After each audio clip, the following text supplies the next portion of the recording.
Punjabi radio USA ਸੁਣ ਰਹੇ ਦੇਖ ਰਹੇ ਸਾਡੇ ਸਾਰੇ ਸਰੋਤਿਆਂ ਤੇ ਦਰਸ਼ਕਾਂ ਨੂੰ ਜੀ ਆਇਆਂ ਨੂੰ ਸਵਾਗਤ ਹੈ ਪ੍ਰੋਗਰਾਮ ਅਪਡੇਟ ਫਾਰਮਿੰਗ ਦੇ ਵਿੱਚ। ਮੈਂ ਰਾਜਕਨਵੀਰ ਸਿੰਘ ਜੁੜ ਚੁੱਕੇ ਨੇ ਮੇਰੇ ਨਾਲ ਇਸ ਮੌਕੇ ਅਰਸ਼ਦੀਪ ਸਿੰਘ ਪੰਜਾਬੀ ਅਮਰੀਕਨ ਗਰੋਵਰਸ ਗਰੁੱਪ ਤੋਂ। ਅਰਸ਼ਦੀਪ ਸਿੰਘ ਜੀ ਆਇਆਂ ਨੂੰ ਸਵਾਗਤ ਹੈ, ਸਤਿ ਸ੍ਰੀ ਅਕਾਲ। ਸਵਾਗਤ ਹੈ। ਹਾਂਜੀ ਰਾਜਕਨ ਜੀ, ਸਤਿ ਸ੍ਰੀ ਅਕਾਲ ਤੇ ਸਾਰੇ ਸੁਣਨ ਤੇ ਦੇਖਣ ਵਾਲੇ ਸਰੋਤਿਆਂ ਲਈ ਸਤਿ ਸ੍ਰੀ ਅਕਾਲ।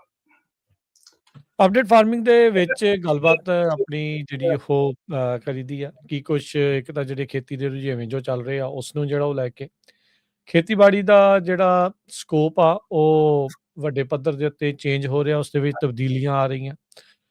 ਫੰਡਿੰਗਸ ਨੂੰ ਜਿਹੜਾ ਉਹ ਲੈ ਕੇ ਇਨਪੁਟ ਕਾਸਟ ਇੱਕ ਬਹੁਤ ਵੱਡਾ ਇੱਕ ਕਾਰਨ ਜਿਹੜੀ ਉਹ ਬਣ ਰਹੀ ਹੈ, ਜਿਹਦੇ ਕਰਕੇ ਜਿਹੜੇ ਸਮਾਲ ਫਾਰਮਸ ਆ, ਫੈਮਿਲੀ ਫਾਰਮਸ ਆ, ਉਹਨਾਂ ਨੂੰ ਕਿਤੇ ਨਾ ਕਿਤੇ ਖਤਰਾ ਬਣਿਆ ਪਿਆ ਆ। ਸੋ ਉਹਨਾਂ ਇਨਪੁਟ ਕਾਸਟ ਦੇ ਉੱਤੇ ਕਿੱਦਾਂ ਆਪਾਂ ਕਾਬੂ ਪਾ ਸਕਦੇ ਹਾਂ, ਕਿਵੇਂ ਉਸ ਨੂੰ ਕੰਟਰੋਲ ਕੀਤਾ ਜਾ ਸਕਦਾ ਆ, ਅੱਜ ਦੇ ਪ੍ਰੋਗਰਾਮ ਦੇ ਵਿੱਚ ਵਿਸ਼ੇਸ਼ ਤੌਰ ਦੇ ਉੱਤੇ ਉਸ ਦੇ ਉੱਤੇ ਜਿਹੜੀ ਚਰਚਾ ਆ ਉਹ ਆਪਾਂ ਜਿਹੜੀ ਉਹ ਕਰਾਂਗੇ। ਅਰਸ਼ਦੀਪ ਸਿੰਘ, ਅਕਸਰ ਆਪਾਂ ਇਹ ਗੱਲ ਕਰਦੇ ਇਸ ਪ੍ਰੋਗਰਾਮ ਦੇ ਜ਼ਰੀਏ ਵੀ ਇਨਪੁਟ ਕਾਸਟ ਬਹੁਤ ਵੱਧ ਰਹੇ ਆ, ਵੀ ਲਾਗਤ ਜਿਹੜੀ ਉਹ ਜ਼ਿਆਦਾ ਲੱਗ ਰਹੀ ਆ ਹੁਣ ਖੇਤੀਬਾੜੀ ਦੇ ਵਿੱਚ ਕੋਈ ਵੀ ਫਸਲ ਜਿਹੜੀ ਉਹ ਉਗਾਉਣ ਨੂੰ ਜਿਹੜਾ ਉਹ ਲੈ ਕੇ ਕਹਿ ਤੇ ਇਹ ਦਿੱਤਾ ਜਾਂਦਾ ਆ, ਤੁਸੀਂ ਵੀ ਸਾਰੇ ਜਾਣੇ ਕਹਿੰਦੇ ਵੀ ਇਨਪੁਟ ਕਾਸਟ ਦੇ ਉੱਤੇ ਕੰਟਰੋਲ ਕੀਤਾ ਜਾਵੇ, ਉਸ ਨੂੰ ਘਟਾਇਆ ਜਾਵੇ। ਪਰ ਗੱਲ ਇਹ ਆ ਵੀ ਘਟਾਇਆ ਕਿੱਦਾਂ ਜਾਵੇ। ਜੇ ਤੁਸੀਂ ਅੱਜ ਥੋੜਾ ਜਿਹਾ ਸਾਨੂੰ ਇਸ ਟੌਪਿਕ ਦੇ ਥੋੜੇ ਵਿਸਥਾਰ ਦੇ ਵਿੱਚ ਜਾ ਕੇ ਸਾਨੂੰ ਦੱਸੋ ਵੀ ਕਿਹੜੇ ਕਦਮ ਚੁੱਕੇ ਜਾ ਸਕਦੇ ਇੱਕ ਗਰੋਵਰ ਦੇ ਦੁਆਰਾ, ਇੱਕ ਫਾਰਮਰ ਦੇ ਦੁਆਰਾ, ਜਿਸ ਦੇ ਨਾਲ ਵਾਕਿਆ ਹੀ ਜਿਹੜੀ ਇਨਪੁਟ ਕਾਸਟ ਆ ਉਸ ਨੂੰ ਆਪਾਂ ਘਟਾ ਸਕਦੇ ਹਾਂ। ਹਾਂਜੀ, ਆਪਾਂ ਰਾਜਕਨ ਜੀ ਇਹ ਕੁਐਸਚਨ ਬਹੁਤ ਆਉਂਦਾ ਹੈ ਨਾ ਵੀ ਜਿਹੜੀ ਇਨਪੁਟ ਕਾਸਟ ਜਾਂ ਜਦੋਂ ਆਪਾਂ ਕਹਿੰਦੇ ਨੇ ਆਪਾਂ ਫਾਰਮ ਪਲਾਨ ਹੋਣਾ ਚਾਹੀਦਾ ਸਾਰਿਆਂ ਕੋਲ, ਤੇ ਉਹਦੇ 'ਚ ਇਨਪੁਟ ਕਾਸਟ ਇੱਕ ਬਹੁਤ ਵੱਡਾ ਫੈਕਟ ਹੁੰਦਾ ਵੀ ਵੱਡੀ ਆਈਟਮ ਹੁੰਦੀ ਆ ਦੇਖਣ ਨੂੰ, ਰਿਵਿਊ ਕਰਨ। ਤੇ ਉਹਦੇ ਵਿੱਚ ਜਿਹੜਾ ਕਈ ਮਤਲਬ ਇਨਪੁਟ ਕਾਸਟ ਨੂੰ ਵੀ ਦੇਖਣ ਨੂੰ 2-3 ਤਰੀਕਿਆਂ ਨਾਲ ਦੇਖਿਆ ਜਾ ਸਕਦਾ, ਮੈਨੂੰ ਲੱਗਦਾ ਹੈ ਨਾ। ਉਹਦੇ ਵਿੱਚ ਇੱਕ ਜਿਹੜੀ ਚੀਜ਼ ਆਉਂਦੀ ਆ ਬਈ ਤੁਸੀਂ ਖੇਤੀ ਕਿਵੇਂ ਕਰਦੇ ਹੋ, ਹੈ ਨਾ। ਖੇਤੀ ਕਿਵੇਂ ਕਰਦੇ ਆ ਮਤਲਬ ਵੀ ਤੁਹਾਡਾ ਕਿੰਨਾ ਕੁ ਤੁਹਾਨੂੰ ਆਪਣੇ ਫਾਰਮ ਦੇ ਬਾਰੇ ਪਤਾ, ਕਿਹੋ ਜਿਹੀਆਂ ਤੁਸੀਂ ਪ੍ਰੈਕਟਿਸਿਸ ਕਰਦੇ ਹੋ, ਹੈ ਨਾ। ਤੇ ਜਿਹੜੀ ਤੁਹਾਨੂੰ ਮਿੱਟੀ ਦਾ ਪਤਾ, ਤੁਹਾਨੂੰ ਟਿਸ਼ੂ ਐਨਾਲਿਸਿਸ ਪਤਾ, ਤੁਹਾਨੂੰ ਕਿੰਨੀ ਖਾਦ ਦੀ ਲੋੜ ਆ, ਕਿਹੜਾ ਫਰਟੀਲਾਈਜ਼ਰ ਕਿਸ ਟਾਈਮ ਲੋੜ ਆ, ਹੈ ਨਾ। ਉਹ ਸਾਰੀਆਂ ਚੀਜ਼ਾਂ ਉਹ ਬੰਦੇ ਨੂੰ ਪਤਾਉਣੀਆਂ ਤੇ ਉਹ ਇਨਪੁਟ ਕਾਸਟ ਨੂੰ ਗਵਰਨ ਕਰਦੀ। ਇੱਕ ਤਾਂ ਇਹ ਚੀਜ਼ਾਂ ਤਰੀਕਿਆਂ ਹੋ ਗਿਆ ਵੀ ਦੇਖਣ ਨੂੰ ਵੀ ਜਿਹੜੀ ਤੁਸੀਂ ਖੇਤੀ ਐਕਚੁਅਲੀ ਕਰਦੇ ਆ ਉਹਨੂੰ ਤੁਸੀਂ ਕਿਵੇਂ ਮੈਕਸੀਮਾਈਜ਼ ਜਾਂ ਆਪਟੀਮਾਈਜ਼ ਕਰ ਸਕਦੇ ਹਾਂ। ਉਹਦੇ ਉੱਤੇ ਦੇਖੋ ਜਸਵੀਰ ਸਿੰਘ ਨੇ ਆ ਕੇ ਮੈਨੂੰ ਲੱਗਦਾ ਬਹੁਤ ਵਾਰ ਇਸ ਟੌਪਿਕ ਨੂੰ ਕਵਰ ਕੀਤਾ, ਹੈ ਨਾ। ਬਈ ਤੁਸੀਂ ਸੋਇਲ ਐਨਾਲਿਸਿਸ ਕਰੋ, ਤੁਸੀਂ ਟਿਸ਼ੂ ਐਨਾਲਿਸਿਸ ਕਰੋ, ਤੁਹਾਨੂੰ ਪਤਾ ਹੋਣਾ ਚਾਹੀਦਾ ਕਿਹੜਾ ਤੁਸੀਂ ਫਰਟੀਲਾਈਜ਼ਰ ਪਾਉਂਦੇ, ਕਿੰਨੇ ਦਾ ਪਾਉਂਦੇ ਆ। ਐਵੇਂ ਨਹੀਂ ਕਿ ਵੀ ਉਹੀ ਪਾ ਦਿਓ, ਤੁਸੀਂ ਉਹਦਾ ਰੇਟ ਦੇਖੋ, ਆਪਦੇ PCA ਨੂੰ ਪੁੱਛੋ ਵੀ ਕਿੰਨਾ ਕਿਹਦਾ ਪ੍ਰਾਈਸ ਚੱਲ ਰਿਹਾ ਹੁਣ। ਇੱਕ ਤਰੀਕਾ ਤਾਂ ਇਹ ਹੈਗਾ ਦੇਖਣ। ਇਸ ਤਰੀਕੇ ਨੂੰ ਮੈਨੂੰ ਲੱਗਦਾ ਇਸ ਟੌਪਿਕ ਤੇ ਕਾਫੀ ਗੱਲਬਾਤ ਬਿਟਸ ਐਂਡ ਪੀਸਸ ਦੇ ਵਿੱਚ ਆਪਾਂ ਕਰ ਚੁੱਕੇ ਹਾਂ। ਮੇਰੀ ਐਕਸਪਰਟੀਜ਼ ਨਹੀਂ ਗੀ, ਬਟ ਹੋਰ ਜਿਹੜੇ ਬੁਲਾਰੇ ਆਏ ਨੇ ਉਹਨਾਂ ਨੇ ਇਸ ਟੌਪਿਕ ਤੇ ਕੀਤੀ ਹੈ। ਤੇ ਜਿਹੜਾ ਦੂਜਾ ਆਪਾਂ ਅੱਜ ਫੋਕਸ ਕਰਨ ਦੀ ਕੋਸ਼ਿਸ਼ ਕਰਨੀ ਹੈ ਉਹ ਇਹ ਹੈ ਵੀ ਇਨਪੁਟ ਕਾਸਟ ਨੂੰ ਤੁਸੀਂ ਕਿਵੇਂ ਘਟਾਉਣਾ by investing in your infrastructure, ਹੈ ਨਾ। ਦੂਜਾ ਹੁੰਦਾ ਵੀ ਨਾ ਵੀ ਇੱਕ ਤਾਂ ਇਨਪੁਟ ਕਾਸਟ ਹੋ ਗਈ ਵੀ ਫਰਟੀਲਾਈਜ਼ਰ ਕਿੰਨਾ ਪਾਉਣਾ, ਦੂਜੀ ਇਨਪੁਟ ਕਾਸਟ ਹੋ ਗਈ ਤੁਹਾਡਾ ਬਿਜਲੀ ਦਾ ਬਿੱਲ ਕਿੰਨਾ ਹੈ ਨਾ। ਜੇ ਬਿਜਲੀ ਦਾ ਬਿੱਲ ਘੱਟ ਆਉਂਦਾ ਤਾਂ ਤੁਹਾਡੀ ਇਨਪੁਟ ਕਾਸਟ ਘੱਟ ਗਈ, ਹੈ ਨਾ। ਹੁਣ ਬਿਜਲੀ ਦਾ ਬਿੱਲ ਨੂੰ ਤਾਂ ਇਹ ਤਾਂ ਹੈ ਨਹੀਂ ਗਾ ਵੀ ਜੇ 5 ਘੰਟੇ ਮੋਟਰ ਚਲਾਉਂਦੇ ਆਪਾਂ ਨੂੰ ਚਾਹੀਦਾ ਪੰਪ ਚੱਲਣਾ ਤਾਂ ਆਪਾਂ 4.5 ਕਰ ਦੀ, ਉਹ ਤਾਂ ਫਿਰ ਉਹਦੇ ਤੇ ਨੈਗੇਟਿਵ ਇੰਪੈਕਟ ਹੋਣਗੇ ਨਾ, ਅਨਲੈਸ ਜਸਟੀਫਾਈਏਬਲ ਹੋਵੇ ਵੀ ਉਹ ਪਾਣੀ ਦੀ ਆਪਾਂ ਜ਼ਿਆਦਾ ਲਾ ਰਹੇ ਸੀ ਪਹਿਲਾਂ ਵੀ ਆਪਾਂ ਘੱਟ ਕਰਨਾ। ਤੇ ਪਰ ਜੇ ਲਾਉਣਾ 5 ਘੱਟ ਹੀ ਹੋਵੇ ਤੇ ਪਰ ਆਪਾਂ ਉਹ ਬਿੱਲ ਘਟਾਉਣਾ, ਹੈ ਨਾ, ਬਾਈ ਇਨਵੈਸਟਿੰਗ ਇਨ ਆਰ ਇਨਫਰਾਸਟਰਕਚਰ, ਉਹ ਹੋ ਗਈ ਵੀ ਘਟਾਉਣਾ ਇਨਪੁਟ ਕਾਸਟ। ਅੱਛਾ, ਇਹਦੇ ਵਿੱਚ ਥੋੜਾ ਜਿਹਾ ਖੋਲ ਕੇ ਦੱਸਿਓ ਵੀ ਜਦੋਂ ਆਪਾਂ ਹੁਣ ਇਨਪੁਟ ਕਾਸਟ ਦੀ ਗੱਲ ਕਰਦੇ ਹਾਂ, ਜਿਹੜੇ ਇਨਫਰਾਸਟਰਕਚਰ ਦੀ ਗੱਲ ਕਰਦੇ ਹਾਂ, ਕਿਹੜੀਆਂ ਚੀਜ਼ਾਂ ਇਸ ਦੇ ਵਿੱਚ ਆਉਂਦੀਆਂ ਜੇ ਆਪਾਂ ਇਸ ਨੂੰ ਵੰਡ ਕਰਨੀ ਹੋਵੇ। ਇੱਕ એનર્ਜੀ ਦਾ ਖੇਤਰ ਹੋ ਗਿਆ, ਤੁਸੀਂ ਬਿਜਲੀ ਦਾ ਜਿੱਦਾਂ ਕਿਹਾ, ਇੱਕ ਡੀਜ਼ਲ ਹੋ ਜਾਊਗਾ, ਇੱਕ ਉਪਕਰਨ ਹੋ ਗਏ ਲਾਈਕ ਮਸ਼ੀਨਰੀ ਹੋ ਗਈ, ਹੋਰ ਕਿਹੜੀਆਂ ਚੀਜ਼ਾਂ ਹੁੰਦੀਆਂ ਜਿਹੜੇ ਅਸਲ 'ਚ ਜਿਹੜੀਆਂ ਇਨਪੁਟ ਇਨਫਰਾਸਟਰਕਚਰ ਦੇ ਵਿੱਚ ਆਪਾਂ ਸੋਚਦੇ ਹਾਂ ਜਦੋਂ ਆਪਾਂ ਫਾਰਮਿੰਗ ਨੂੰ ਤੇ ਐਗ ਨੂੰ ਜਿਹੜਾ ਉਹ ਇੰਡਸਟਰੀ ਨੂੰ ਦੇਖਦੇ ਹਾਂ। ਦੇਖੋ ਜੇ ਖੇਤੀ ਨੂੰ ਆਪਾਂ ਦੇਖੀਏ ਤਾਂ 3 ਚੀਜ਼ਾਂ ਹੀ ਹੁੰਦੀਆਂ ਨੇ ਮੈਨੂੰ ਲੱਗਦਾ ਹੁੰਦਾ। ਇੱਕ ਤਾਂ ਮਿੱਟੀ, ਠੀਕ ਹੈ ਜੀ, ਦੂਜਾ ਪਾਣੀ, ਠੀਕ ਹੈ, ਤੀਜਾ ਜਿਹੜੀ ਤੁਸੀਂ ਉੱਤੇ ਟਰੀ ਲਾਏ ਹੋਏ ਆ ਵੀ ਉਹਨੂੰ ਕਿਵੇਂ ਮੈਨੇਜ ਕਰਨਾ। ਜਿਹੜੀਆਂ ਨੇ ਤਿੰਨਾਂ ਚੀਜ਼ਾਂ ਨੂੰ ਮੈਨੇਜ ਕਰਨ ਨੂੰ ਇਹਨਾਂ ਨੂੰ ਲੱਗਦੀਆਂ ਨੇ ਚੀਜ਼ਾਂ, ਉਹ ਆਪਾਂ ਇਨਪੁਟ ਕਾਸਟ ਕਹਿ ਦਿੰਦੇ ਹਾਂ। ਹੁਣ ਆਪਾਂ ਮਿੱਟੀ ਦੀ ਗੱਲ ਕਰੀਏ, ਹਨਾ, ਮਿੱਟੀ ਦੇ ਵਿੱਚ ਆਪਾਂ ਕਿਹੋ ਜਿਹੇ ਫਰਟੀਲਾਈਜ਼ਰ ਪਾਉਂਦੇ ਆ, ਉਹ PCA ਦੱਸਦਾ, ਹਨਾ। ਇਸ ਟੌਪਿਕ ਨੂੰ ਆਪਾਂ ਅੱਜ ਟੱਚ ਨਹੀਂ ਕਰਨ ਦਾ ਆਪਣਾ ਹੈਗਾ ਸੋਇਲ ਮਕਸਦ। ਟੈਸਟਿੰਗ ਹੋ ਗਈ, ਉਹ ਦੱਸਦੇ ਆ, ਪ੍ਰੈਸੀਜਨ ਫਰਟੀਲਾਈਜ਼ਰ ਕਰ ਲਾਂਗੇ। ਹਨਾ, ਮੰਨ ਲਓ ਵੀ ਆਪਾਂ ਹੁਣ ਮੈਨੂੰ ਸਿਟਰਸ ਦਾ ਜ਼ਿਆਦਾ ਪਤਾ ਵੀ ਸਿਟਰਸ ਸਾਨੂੰ ਕਹਿੰਦੇ ਆ ਵੀ ਤੁਸੀਂ 120 ਪਾਊਂਡ ਪਰ ਏਕੜ ਨਾਈਟ੍ਰੋਜਨ ਐਡ ਕਰੋ ਹਰੇਕ ਸਾਲ। ਹੁਣ ਮੈਨੂੰ ਪਤਾ ਵੀ 120 ਪਾਊਂਡ ਪਾਉਣੀ ਆ, ਤੇ ਚਲੋ ਮੈਂ ਆਪਦਾ ਉਹ ਵੈਰੀਫਾਈ ਵੀ ਕਰ ਲਿਆ, ਉਹ ਤੇ ਸੋਇਲ ਐਨਾਲਿਸਿਸ ਕਰਕੇ ਵੀ ਆ ਗਿਆ, ਮੇਰਾ ਨੰਬਰ 120 ਪਾਊਂਡ ਹੀ ਆਉਣਾ ਲੈਸੇ, ਹਨਾ। ਤੇ ਹੁਣ ਇੱਕ ਤਰੀਕਾ ਤਾਂ ਇਹ ਆ ਵੀ ਮੈਂ ਸਿੰਥੈਟਿਕ ਫਰਟੀਲਾਈਜ਼ਰ ਲਿਆ ਤੇ ਮੈਂ ਉਹ ਚ ਪਾ ਦਿੱਤਾ, ਤੇ ਉਹ 120 ਪਾਊਂਡ ਪਾਇਆ, ਤੇ ਜਿੰਨੀ ਮੇਰੀ ਅਗਲੇ ਸਾਲ ਦੀ ਰਿਕੁਆਇਰਮੈਂਟ ਹੋਊਗੀ ਉਹ ਆਪਾਂ ਪਾਈ ਜਾਣੀ ਹੈ। ਜ਼ਿਆਦਾਤਰ ਖੇਤੀ ਐਂ ਚੱਲਦੀ। ਹਾਂ, ਠੀਕ ਹੈ। ਹੁਣ ਦੂਜਾ ਇਹਨੂੰ ਜਿਹੜਾ ਆਪਾਂ ਅੱਜ ਜਿਹੜਾ ਆਪਣਾ ਕਵਰ ਕਰਨ ਦੀ ਕੋਸ਼ਿਸ਼ ਕਰ ਰਹੇ ਹਾਂ ਵੀ ਉਹ ਜਿਹੜੀ 120 ਪਾਊਂਡ ਆ ਉਨੀ ਪ੍ਰੋਡਕਸ਼ਨ ਕੱਢਣ ਨੂੰ ਆਪਾਂ 100 ਪਾਊਂਡ ਤੇ ਕਿਵੇਂ ਲਿਆ ਸਕਦੇ। ਠੀਕ ਹੈ, ਠੀਕ ਹੈ ਨਾ, ਵੀ ਜੇ ਅਸੀਂ ਸਿੰਥੈਟਿਕ ਫਰਟੀਲਾਈਜ਼ਰ 120 ਪਾਊਂਡ ਪਾਉਂਦੇ ਆ ਤਾਂ ਵੀ ਅਸੀਂ 100 ਪਾਊਂਡ ਤੇ ਲੈ ਕੇ ਆਉਣਾ ਚਾਹੁੰਦੇ ਆ ਉਨੀ ਹੀ ਹਾਰਵੈਸਟ। ਉਹਦੇ ਲਈ ਸਾਨੂੰ ਕੀ ਕਰਨਾ ਚਾਹੀਦਾ? ਠੀਕ ਹੈ, ਉਹਦੇ 'ਚ ਫਿਰ ਤੁਸੀਂ ਦੇਖੋ ਵੀ ਤੁਸੀਂ ਆਰਗੈਨਿਕ ਮੈਟਰ ਕਿਵੇਂ ਵਧਾਉਣਾ ਆਪਦੀ ਸਵਾਦ ਦਾ। ਠੀਕ ਹੈ, ਹੁਣ ਇਹ ਇਨਵੈਸਟਿੰਗ ਇਨ ਯੂਰ ਇਨਫਰਾਸਟ੍ਰਕਚਰ ਹੈ, ਕਿਉਂਕਿ ਤੁਸੀਂ ਜਿਹੜਾ ਆਰਗੈਨਿਕ ਮੈਟਰ ਵੱਧਦਾ ਉਹਦੇ ਲੌਂਗ ਟਰਮ ਇਫੈਕਟਸ ਹੁੰਦੇ ਨੇ। 3 ਸਾਲ ਰਹਿ ਜਾਂਦਾ ਉਹ, ਜੇ ਤੁਸੀਂ ਇੱਕ ਜਿਹੜਾ ਕਰਦੇ ਆ ਜਿੰਨਾ ਵੀ ਇਨਕਰੀਜ਼, ਲੈਸੇ ਤੁਸੀਂ ਕਵਰ ਕ੍ਰੌਪ ਲਾ ਲਈ, ਕੰਪੋਸਟ ਪਾ ਲਈ, ਜਾਂ ਕੋਈ ਹੋਰ ਵੀ ਇਹੋ ਜਿਹੀਆਂ ਪ੍ਰੈਕਟਿਸਿਸ ਕਰ ਲਈਆਂ, ਤੇ ਉਹਦੇ ਨਾਲ 1 ਸਾਲ ਕਰ ਲਈਆਂ, ਤਾਂ ਉਹਦੇ 3 ਸਾਲ ਤੁਹਾਨੂੰ ਇਫੈਕਟ ਦਿਸਣ ਨੂੰ ਮਿਲਦੇ ਨੇ। ਠੀਕ ਹੈ, ਦੂਜੇ ਸਾਲ ਸਭ ਤੋਂ ਜ਼ਿਆਦਾ ਹੁੰਦੀ ਆ, ਪਹਿਲੇ ਸਾਲ ਘੱਟ, ਦੂਜੇ ਸਾਲ ਜ਼ਿਆਦਾ, ਤੀਜੇ ਸਾਲ ਫਿਰ ਥੋੜ੍ਹੇ ਘੱਟ ਜਾਂਦੇ ਹਨ। ਤੇ ਪਰ ਇਹਦੇ ਨਾਲ ਤੁਹਾਡਾ ਸਿੰਥੈਟਿਕ ਫਰਟੀਲਾਈਜ਼ਰ ਦਾ ਖਰਚਾ ਘੱਟ ਗਿਆ 1 ਸਾਲ ਬਾਅਦ। ਠੀਕ ਹੈ ਨਾ। ਹੁਣ ਆਪਾਂ ਕਹਿੰਦੇ ਆ ਵੀ ਚਲੋ ਫਿਰ ਕੰਪੋਸਟ ਹੈ ਕਿ ਇੱਕ ਐਕਸਟਰਾ ਐਕਸਪੈਂਸ ਆ ਗਿਆ, ਗੱਲ ਤਾਂ ਇਹੀ ਆਉਂਦੀ ਹੁੰਦੀ ਹੈ। ਜੇ ਤਾਂ ਦੇਖੋ, ਮੇਰਾ ਇਹ ਮੰਨਣਾ ਵੀ ਜੇ ਤੁਹਾਡਾ ਐਕਸਪੈਂਸ ਕੰਪੋਸਟ ਪਾ ਕੇ ਵੀ ਓਨਾ ਹੀ ਆਉਂਦਾ, ਤੇ ਪਰ ਤੁਹਾਡੇ ਕੋਲ ਰਿਜ਼ਲਟ ਸੇਮ ਆ ਰਹੇ ਆ, ਮਤਲਬ ਉਨੀ ਤੁਹਾਡੇ ਕੋਲ ਆਰਗੈਨਿਕ ਮੈਟਰ ਜਾਂ ਨਾਈਟ੍ਰੋਜਨ ਨਿਕਲ ਰਹੀ ਹੈ, ਤਾਂ ਆਪਾਂ ਨੂੰ ਫਿਰ ਵੀ ਕੰਪੋਸਟ ਹੀ ਪਾਉਣੀ ਚਾਹੀਦੀ, ਕਿਉਂਕਿ ਨੈਚੁਰਲ ਪ੍ਰੋਸੈਸ। ਠੀਕ ਹੈ ਜੀ। ਪਰ ਇੱਥੇ ਹੁਣ ਇਹ ਆ ਜਾਂਦਾ ਵੀ ਤੁਸੀਂ ਜਿਹੜੀਆਂ ਆਲੇ ਦੁਆਲੇ ਦੀਆਂ ਜਿਹੜੀਆਂ ਤੁਹਾਡੇ ਕੋਲ ਆਪਸ਼ਨਸ ਨੇ ਉਹਨਾਂ ਨੂੰ ਕਿਵੇਂ ਯੂਟੀਲਾਈਜ਼ ਕਰਦੇ, ਹੈ ਨਾ। ਹੁਣ USDA ਫੰਡਿੰਗ ਦਿੰਦੀ ਹੈ ਇਹਦੇ ਲਈ, CDFA ਫੰਡਿੰਗ ਦਿੰਦੀ ਹੈ ਨਾ। USDA ਦੀ ਫੰਡਿੰਗ ਜੇ ਤਾਂ 1 ਸਾਲ ਵਾਲੀ ਵੀ ਹੈਗੀ, 5 ਸਾਲ ਵਾਲੀ ਵੀ ਹੈਗੀ ਹੈ। 5 ਸਾਲ ਦਾ ਕੰਟਰੈਕਟ ਹੋ ਜਾਂਦਾ, 5 ਸਾਲ ਤੁਹਾਨੂੰ ਲਗਾਤਾਰ ਪੈਸੇ ਦਿੰਦੇ ਰਹਿੰਦੇ। ਠੀਕ ਹੈ, ਤੇ ਸੇਮ ਹੀ ਸਟੇਟ ਦੀ ਹੈ, ਸਟੇਟ ਦੀ ਹੈਗੀ ਆ 3 ਸਾਲ ਦੀ, ਤੁਹਾਨੂੰ 3 ਸਾਲ ਪੈਸੇ ਦਿੰਦੇ ਰਹਿੰਦੇ ਨੇ ਕੰਪੋਸਟ ਪਾਉਣ ਦੇ ਜਾਂ ਕਵਰ ਕ੍ਰੌਪ ਲਾਉਣ ਦੇ। ਉਹਦੇ ਨਾਲ ਜੇ ਤੁਸੀਂ 3 ਜਾਂ 5 ਸਾਲ ਪਾਉਂਦੇ ਹੋ ਤਾਂ 6 ਤੋਂ 8 ਸਾਲ ਤੁਹਾਡੇ ਫਾਰਮ ਦੇ ਵਿੱਚ ਇਫੈਕਟ ਰਹਿੰਦੇ ਨੇ। ਓਕੇ, ਠੀਕ ਹੈ। ਠੀਕ ਹੈ ਨਾ। ਤੇ ਹੁਣ ਕੀ ਹੋਇਆ, ਆਪਣੀ ਇਨਪੁਟ ਕਾਸਟ ਘਟ ਗਈ। ਚਲੋ 6 ਹੀ ਮੰਨ ਕੇ ਚੱਲੋ ਵੀ 5 ਤੋਂ 6 ਸਾਲ ਆਪਣੀ ਇਨਪੁਟ ਕਾਸਟ ਘਟ ਗਈ ਨੇ, ਆਪਣੀ ਵੈਲਿਊ, ਆਪਣਾ ਆਰਗੈਨਿਕ ਮੈਟਰ ਵੀ ਵੱਧ ਗਿਆ। ਹਨਾ, ਮੇਰੇ ਆਪਦੇ ਰਿਜ਼ਲਟ ਨੇ ਜਿਹੜੇ ਦੇਖੇ ਹੋਏ ਨੇ ਮਲਟੀਪਲ ਫਾਰਮ 'ਚ, ਜਿੰਨੇ ਕੁ ਮੈਂ ਹੈਲਪ ਕਰਦਾ ਲੋਕਾਂ ਦੀ, ਹੈ ਨਾ, ਕੰਪੋਸਟ ਸਾਡੇ ਗਰੋਅਰ ਦੀ, 18% ਤੋਂ ਲੈ ਕੇ 38% ਤੱਕ ਆਰਗੈਨਿਕ ਮੈਟਰ 1 ਸਾਲ 'ਚ ਵੱਧ ਜਾਂਦਾ 5 ਤੋਂ 7 ਟਨ ਕੰਪੋਸਟ ਪਾਉਣ ਨਾਲ। ਅੱਛਾ, ਹੈ ਨਾ। ਤੁਸੀਂ ਇਹ ਦੇਖੋ ਵੀ ਜੇ ਤੁਸੀਂ ਤੁਹਾਡਾ ਆਰਗੈਨਿਕ ਮੈਟਰ ਆਪਾਂ ਚੈੱਕ ਕਰਦੇ ਹਾਂ, ਆਪਾਂ ਸੋਇਲ ਐਨਾਲਿਸਿਸ ਜਦੋਂ ਕਰਦੇ ਹਾਂ, ਆਪਾਂ ਦੇਖਦੇ ਹਾਂ ਵੱਡੇ ਜਿਹੜੇ ਇਨਗਰੀਡੀਐਂਟ ਆ ਜਾਂ ਮਾਈਕਰੋ ਤੇ ਮੈਕਰੋ ਦੇਖਦੇ ਹਾਂ ਆਪਾਂ, ਹੈ ਨਾ, ਵਿੱਚ ਕਿੰਨਾ ਉਹ ਆਪਾਂ ਦੇਖਣਾ ਚਾਹੀਦਾ, ਜ਼ਰੂਰ ਦੇਖਣਾ ਚਾਹੀਦਾ, ਬਹੁਤ ਇੰਪੋਰਟੈਂਟ ਆ। ਪਰ ਨਾਲ ਦੀ ਨਾਲ ਆਪਾਂ ਕੋਸ਼ਿਸ਼ ਕਰੀਏ ਵੀ ਆਪਾਂ ਆਪਦਾ ਆਰਗੈਨਿਕ ਮੈਟਰ ਵੀ ਦੇਖੀਏ ਸੋਇਲ ਦਾ, ਹੈ ਨਾ। ਮੈਂ ਇਹੋ ਜਿਹੀ ਵੀ ਸੋਇਲ ਸੈਂਪਲ ਦੇਖਿਆ ਜਿੱਥੇ ਆਰਗੈਨਿਕ ਮੈਟਰ 0.5 ਤੋਂ ਵੀ ਘੱਟ ਆਇਆ ਹੈ। ਓ ਵਾਓ। ਹੈ ਨਾ। ਤੇ ਉਹਨਾਂ ਨੂੰ ਆਪਾਂ ਨੂੰ ਦੇਖੋ, ਚਲੋ ਇਹ ਤਾਂ ਬਹੁਤ ਹੋਰ ਵੀ ਫੈਕਟਰ ਆ ਜਾਂਦੇ ਨੇ ਵੀ ਉਹ ਸੈਂਡੀ ਆ ਜਾਂ ਉਹ ਹਾਰਡ ਸੋਇਲ ਆ, ਕਲੇ ਸੋਇਲ ਆ, ਹੈ ਨਾ। ਸੈਂਡੀ 'ਚ ਘੱਟ ਹੋਊਗਾ, ਦੂਜਿਆਂ 'ਚ ਜ਼ਿਆਦਾ ਹੋਊਗਾ, ਪਰ ਤੁਹਾਨੂੰ ਇੱਕ ਵਿੰਡੋ ਦਾ ਪਤਾ ਲੱਗ ਜਾਂਦੇ ਨੇ ਵੀ ਮੇਰੀ ਸੋਇਲ ਦੀ ਪ੍ਰੋਫਾਈਲ ਆ ਤੇ ਮੇਰੀ ਜਿਹੜੀ ਆਰਗੈਨਿਕ ਮੈਟਰ ਆ ਡਿਜ਼ਾਇਰੇਬਲ ਔਰਚਰਲੀ ਉਹ ਇੰਨਾ ਕੁ ਹੋਣਾ ਚਾਹੀਦਾ। ਜੇ ਨਹੀਂ ਹੈਗਾ ਤਾਂ ਆਰਗੈਨਿਕ ਮੈਟਰ ਆਰਗੈਨਿਕ ਵੇਜ਼ ਨਾਲ ਹੀ ਵਧਣਾ, ਜਿਹੜੀਆਂ ਚੀਜ਼ਾਂ ਐਡ ਕਰਕੇ। ਸਹੀ ਗੱਲ। ਠੀਕ ਹੈ। ਤੇ ਉਹਦੇ ਲਈ ਤੁਸੀਂ ਆਪਦੀ ਜੇਬੀ 'ਚੋਂ ਪੈਸੇ ਨਾ ਲਾਓ, ਮੈਂ ਤਾਂ ਇਹ ਕਹਿੰਦਾ ਆਪਸ਼ਨਸ ਐਕਸਪਲੋਰ ਕਰੋ ਆਲੇ ਦੁਆਲੇ। ਹੁਣ ਦੇਖੋ, ਤੁਹਾਨੂੰ ਫ੍ਰੀ ਮਿਲਿਆ ਜਿਹੜੇ ਤੇ 3 ਜਾਂ 5 ਸਾਲ ਲਈ ਜਾਂ 1 ਸਾਲ ਲਈ ਪੈਸੇ, ਉਹ ਤੁਸੀਂ ਐਡ ਕੀਤਾ, ਤੁਹਾਡਾ ਸਿੰਥੈਟਿਕ ਫਰਟੀਲਾਈਜ਼ਰ ਦਾ 25% ਘਟ ਗਿਆ, ਹੈ ਨਾ, ਖਰਚਾ, ਤੇ ਪਲੱਸ ਤੁਹਾਡੀ ਸੋਇਲ 'ਚ ਲੌਂਗ ਲਾਸਟਿੰਗ ਇਫੈਕਟ ਰਹਿਣੇ ਨੇ ਪੋਜ਼ੀਟਿਵਲੀ, ਜਿੱਥੇ ਤੁਹਾਡੇ ਟਰੀ ਦੀ ਹੈਲਥ ਵਧਣੀ ਆ, ਫਰੂਟ ਸਾਈਜ਼, ਸਾਰਾ ਕੁਛ ਮੈਟਰ ਕਰਨਾ। ਠੀਕ ਹੈ। ਹੁਣ ਇਹ ਇੱਕ ਵੇ ਹੈ ਕਰਨ ਦਾ। ਹੁਣ ਇਹ ਆਪਾਂ ਕੱਲਾ ਦੇਖੋ ਖੇਤੀ 'ਚ ਇੰਨੀਆਂ ਚੀਜ਼ਾਂ ਹੁੰਦੀਆਂ ਨੇ, ਸਿਰਫ ਆਪਾਂ ਕੱਲੀ ਸੋਇਲ ਦੀ ਗੱਲ ਕੀਤੀ ਆ, ਉਹ ਵੀ ਸੋਇਲ ਦੀ ਇੱਕ ਆਰਗੈਨਿਕ ਮੈਟਰ ਤੇ, ਹਾਂਜੀ। ਠੀਕ ਹੈ।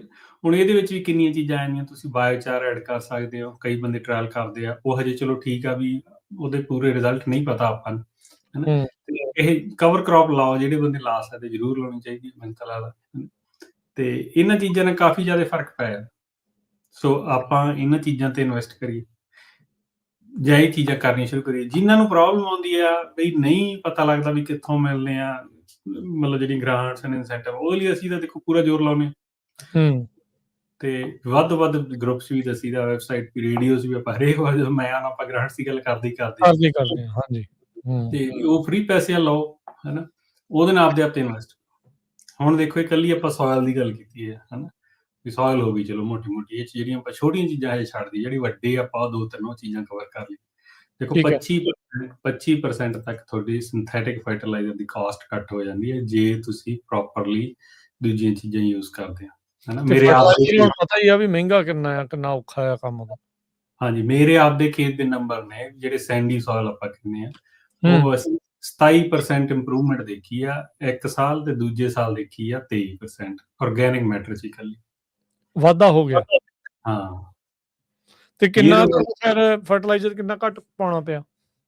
ਅਸੀਂ ਤਾਂ ਦੇਖੋ ਹੁਣ ਚਲੋ ਸਾਰੀਆਂ ਚੀਜ਼ਾਂ ਕਰਦੇ ਆ, ਹਨਾ, ਉਹ ਐ ਵੀ ਉਹ ਕੰਪਾਊਂਡ ਇਫੈਕਟ ਹੋਣਾ ਵੀ ਉਹਦੇ ਚ ਅਸੀਂ ਕਵਰ ਕ੍ਰੌਪ ਵੀ ਲਾਉਨੇ ਆ, ਅਸੀਂ ਟਿਲਿੰਗ ਵੀ ਨਹੀਂ ਕਰਦੇਗੇ, ਹਨਾ, ਤੇ ਅਸੀਂ ਕੰਪੋਸਟ ਵੀ ਪਾਉਨੇ ਆ, ਤੇ ਕਿਉਂਕਿ ਸਿਟਰਸ ਚ ਥੋੜ੍ਹੀਆਂ ਜਿਹੀਆਂ ਆਪਸ਼ਨ ਹੈ ਇਸ ਐਂਗਲ ਤੋਂ ਵੱਧ ਜਾਂਦੀਆਂ ਨੇ, ਤੇ ਫਿਰ ਸਾਨੂੰ ਐ ਹੁੰਦਾ ਵੀ ਗਰਾਊਂਡ ਪੂਰਾ ਕਲੀਨ ਬਣਾ ਹੋਵੇ, ਕਿਉਂਕਿ ਨਟਸ ਉਹ ਆ ਸਮੱਸਿਆ ਆ ਜਾਂਦੀ ਹੈ ਵੀ ਪਿਆਰ ਰਵੇ, ਕੁਝ ਜੜ੍ਹਾਂ ਵਿੱਚ ਛੱਡ ਦਿੰਦੇ ਆ ਅਸੀਂ, ਟਰਮੀਨੇਟ ਨਹੀਂ ਕਰਦੇ ਕਵਰ ਕ੍ਰੌਪਸ ਨੂੰ। ਸੋ ਸਾਡੇ ਹੋ ਸਕਦਾ ਥੋੜਾ ਜਿਹਾ ਜ਼ਿਆਦਾ ਦਿਖਦਾ ਹੋਵੇ ਰਿਜ਼ਲਟ ਦੂਜਿਆਂ ਨਾਲੋਂ, ਹਨਾ, ਤੇ ਜਾਂ ਆਪਣੇ ਮੇਰੇ ਇਸ ਰਿਜ਼ਲਟ ਨੂੰ ਵੀ ਜ਼ਿਆਦਾ ਹੋਣਗੇ, ਕਿਉਂਕਿ 38% ਵੀ ਮੈਂ ਦੇਖਿਆ ਇੱਕ ਖੇਤ 'ਚ ਇੰਪਰੂਵਮੈਂਟ, ਹਨਾ। ਤੇ ਜਾਂ ਤਾਂ ਉਹਨਾਂ ਦਾ ਇਹ ਵੀ ਹੋ ਸਕਦਾ ਕਿਉਂਕਿ ਉੱਥੇ ਬਹੁਤ ਵੇਰੀਏਬਲ ਆਏ ਨੇ, ਹੋ ਸਕਦਾ ਵੀ ਪਹਿਲਾਂ ਬਹੁਤ ਘੱਟ ਹੋਏ ਤੇ ਫਿਰ ਜਦੋਂ ਪਾਇਆ ਤੁਸੀਂ ਕੀਰੇ ਜੰਪ ਮਾਰਿਆ, ਹਨਾ। ਬਟ ਕਹਿਣ ਦਾ ਮਤਲਬ ਇਹ ਹੈ ਵੀ ਯੂਨੀਵਰਸਿਟੀ ਵੀ ਕਹਿੰਦੀ ਹੈ ਵੀ 20 ਤੋਂ 25% ਈਜ਼ੀਲੀ ਤੁਹਾਡੀ ਸਿੰਥੈਟਿਕ ਫਰਟੀਲਾਈਜ਼ਰ ਦੀ ਕਾਸਟ ਘੱਟ ਹੋ ਜਾਂਦੀ ਹੈ ਜੇ ਤੁਸੀਂ ਇਕੱਲੇ ਕਵਰ ਕ੍ਰੌਪ ਤੇ ਕੰਪੋਸਟ ਦੀ ਪ੍ਰੈਕਟਿਸ ਯੂਜ਼ ਕਰਨ ਲੱਗੇ। ਹੁਣ ਦੇਖੋ ਇਹ ਤੁਹਾਡੀ ਇਨਪੁਟ ਕਾਸਟ ਘੱਟ ਗਈ। ਸਾਡੇ ਜਿਹੜਾ ਜੇ ਆਪਾਂ 2500 ਔਰਚਡ ਦੀ ਮੰਨ ਕੇ ਚੱਲਦੇ ਹਾਂ, ਆਪਾਂ ਬਹੁਤ ਵਾਰ ਗੱਲ ਕਰਦੇ ਹੁੰਦੇ ਹਾਂ ਵੀ ਕਲਚਰਲ ਕਾਸਟ ਆ, ਹਨਾ ਜੀ, ਤੇ ਉਹਦੇ ਚ $700-800 ਫਰਟੀਲਾਈਜ਼ਰ ਦਾ ਆ ਜਾਂਦਾ, ਹਨਾ, ਤੇ ਉਹ ਜੋ ਤੁਸੀਂ 2500 ਘਟਾ ਲਓ, $200 ਏਕੜ ਦਾ ਆਪਣੀ ਫਰਟੀਲਾਈਜ਼ਰ ਦੀ ਕਾਸਟ ਘੱਟ, ਓਵਰਆਲ ਤੁਸੀਂ 10% ਆਪਦੀ ਜਿਹੜੀ ਇਨਪੁਟ ਕਾਸਟ ਘਟਾ ਲਈ ਜਾਂ ਕਲਚਰਲ ਕਾਸਟ ਘਟਾ ਲਈ, ਠੀਕ ਹੈ ਨਾ। ਸੋ ਹਾਂ, ਦੇਖੋ ਫਿਰ ਜਿਹੜਾ ਦੂਜਾ ਆਪਾਂ ਵੱਡੀ ਚੀਜ਼ ਆ ਜਾਂਦੀ ਹੈ ਪਾਣੀ, ਹਨਾ। ਪਾਣੀ ਦੀ ਕੁਆਲਿਟੀ ਵਧੀਆ ਹੋਣੀ ਚਾਹੀਦੀ ਹੈ, ਉਹਦੇ ਤੇ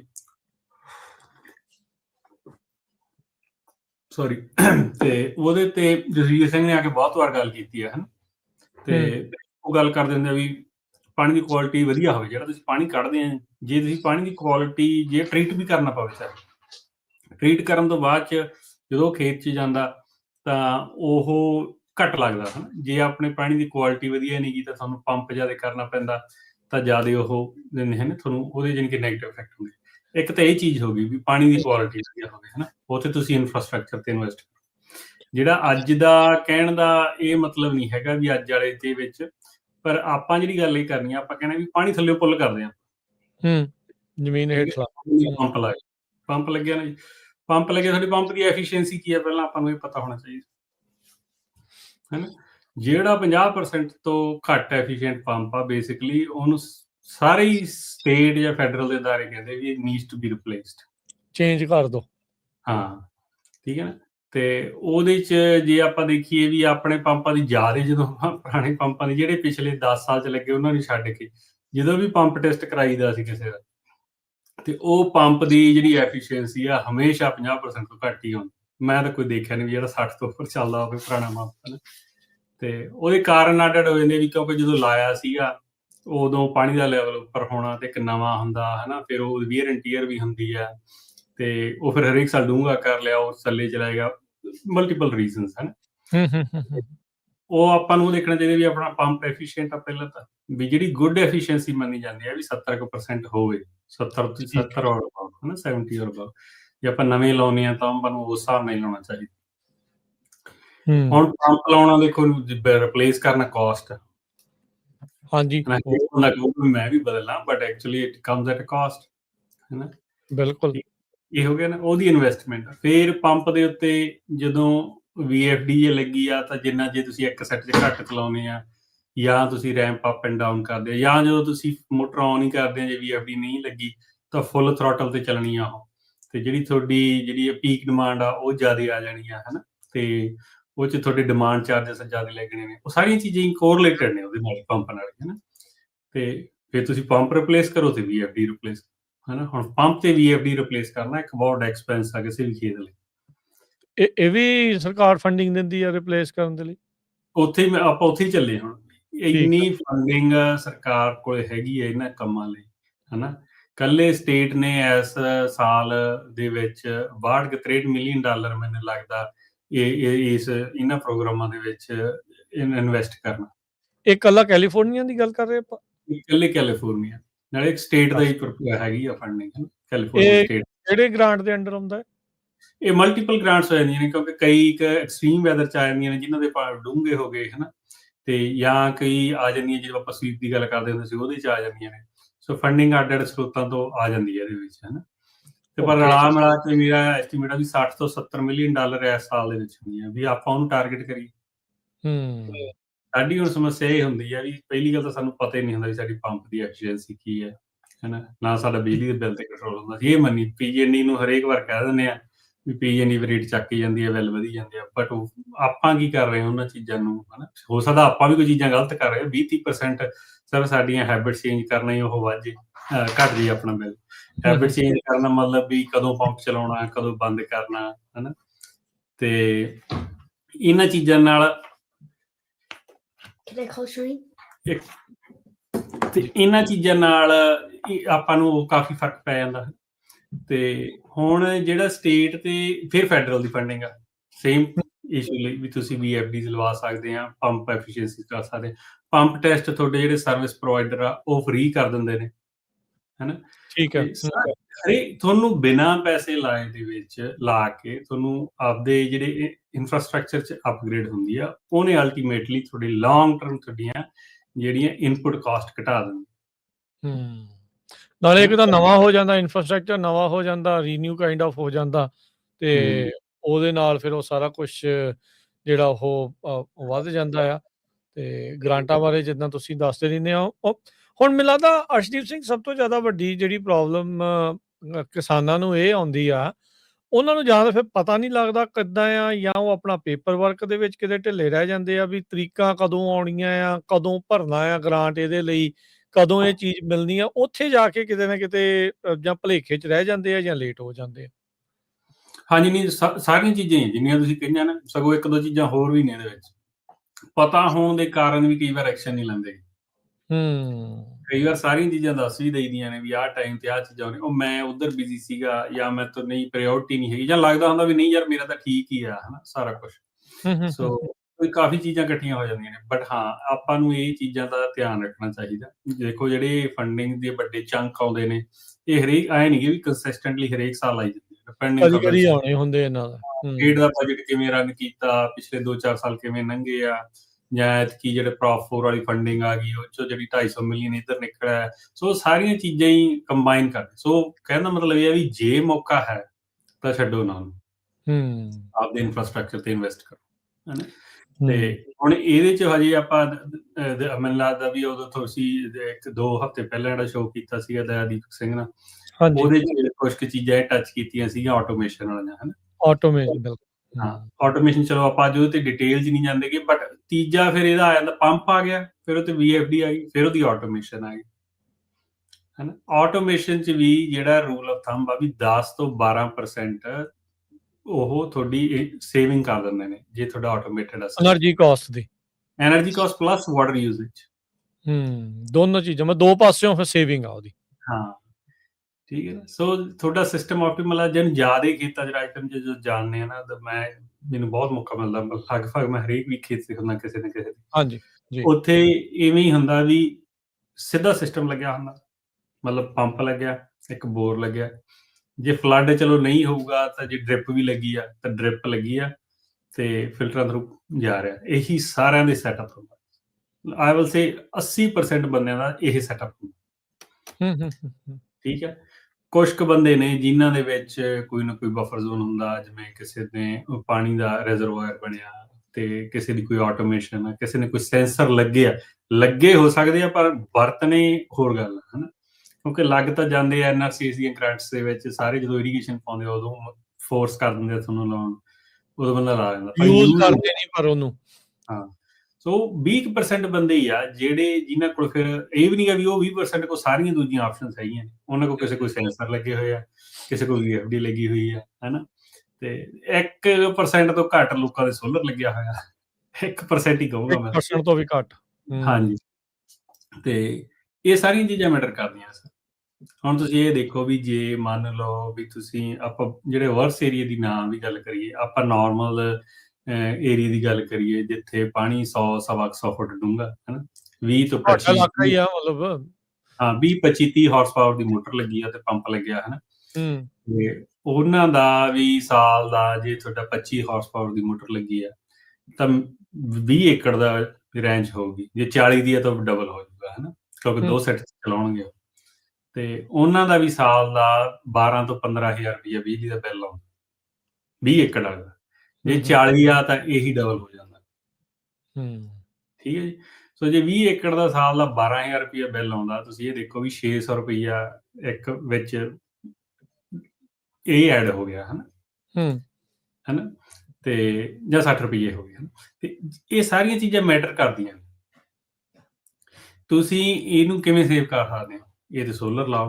ਹੁਣ ਸੋਲਰ ਅਗਲਾ ਕਹਿੰਦਾ ਯਾਰ ਸੋਲਰ ਬੜਾ ਐਕਸਪੈਂਸਿਵ ਆ, ਵਿੱਚ ਐਗਰੀ ਸੋਲਰ ਸਸਤੇ ਨਹੀਂ ਹੈਗੇ, ਬਹੁਤ ਮਹਿੰਗੇ ਆ, ਹਨਾ। ਖਾਸ ਕਰਕੇ ਹੁਣ ਜੋ ਉਹਦੀ ਨੈਮ ਵਾਲੀ ਚੇਂਜਸ ਹੋਈਆਂ ਨੇ, ਹੁਣ ਉਹਨੀ ਸੇਵਿੰਗਸ ਵੀ ਨਹੀਂ ਹੁੰਦੀਆਂ ਆਈਆਂ, ਅੱਗੇ ਡਾਇਰੈਕਟ ਸੇਵਿੰਗਸ ਹੋ ਜਾਂਦੀਆਂ ਸੀ। ਪਰ ਉਦੋਂ ਮੈਨੂੰ ਲੱਗਦਾ ਦਇਆਦੀਪ ਸਿੰਘ ਨੇ ਵੀ ਇਸ ਬਾਰੇ ਗੱਲ ਕੀਤੀ ਸੀਗੀ, ਮੈਂ ਜਿੰਨਾ ਕੁ ਪ੍ਰੋਗਰਾਮ ਆਇਆ ਥੋੜਾ ਸੀ। ਸੋਲਰ ਲਾਉਣ ਦੇ ਬਾਵਜੂਦ ਵੀ ਬਿੱਲ ਵੱਧ ਆ ਜਾਂਦੇ ਆ। ਬਿੱਲ ਵੱਧ ਆਏ ਨੇ, ਉਹਦੇ ਲਈ ਪੀਕ ਕੰਜ਼ੰਪਸ਼ਨ ਜਿਹੜੀ ਉਹ ਵੱਧ ਆ ਜਾਂਦੀ ਆ। ਬਿਲਕੁਲ, VFD ਆਟੋਮੇਸ਼ਨ ਉਹ ਜ਼ਰੂਰੀ ਆ ਸੋਲਰ ਦੇ ਨਾਲ। ਉਸ ਤੋਂ ਬਗੈਰ ਉਹਨੇ ਫਾਇਦਾ ਨਹੀਂ ਫਿਰ। ਹਾਂ, ਜੇ ਆਟੋਮੇਸ਼ਨ ਨਹੀਂ ਲੱਗੀ ਘੱਟੋ ਘੱਟ VFD ਤਾਂ ਜ਼ਰੂਰ ਹੋਣੀ। ਜੇ VFD ਨਹੀਂ ਲੱਗੀ ਤੇ ਤੁਹਾਡੇ ਸੋਲਰ ਲੱਗਿਆ ਕੋਈ ਫਰਕ ਨਹੀਂ ਆ ਨਵੇਂ, ਉਹ ਤਾਂ ਫਿਰ ਨਾ ਹੀ ਲਵਾਓ, ਉਹ ਮਤਲਬ ਵੇਸਟ ਆਫ ਮਨੀ ਹੈ। ਹਨਾ। ਹੁਣ ਇਹ ਸਾਰੀਆਂ ਹੁਣ ਆਪਾਂ ਦੇਖੋ ਪਹਿਲਾਂ ਮਿੱਟੀ ਦੀ ਗੱਲ ਕੀਤੀ ਸੀ, ਫਿਰ ਆਪਾਂ ਕਿਹਾ ਵੀ ਆਪਾਂ ਪਾਣੀ ਦੀ ਗੱਲ ਕਰਦੇ ਹਾਂ। ਹੁਣ ਪਾਣੀ 'ਚ ਦੇਖੋ ਕਿੰਨੀਆਂ ਚੀਜ਼ਾਂ ਆ ਗਈਆਂ, ਪੰਪ ਆ ਗਿਆ, ਫਿਰ ਉਹਦੀ VFD ਆ ਗਈ, ਆਟੋਮੇਸ਼ਨ ਆ ਗਈ, ਸੋਲਰ ਆ ਗਿਆ। ਫਿਰ ਉਹਨਾਂ ਦੇ ਕਿਵੇਂ ਸਕੇਜੂਲ ਬਣਨੇ ਆ, ਇਹ ਤੇ ਵੀ ਦਇਆਦੀਪ ਨਾਲ ਕਾਫੀ ਗੱਲ ਕੀਤੀ ਸੀ, ਜਿਹਦੇ ਨਾਲ ਮੈਂ 100% ਸਹਿਮਤ ਹਾਂ।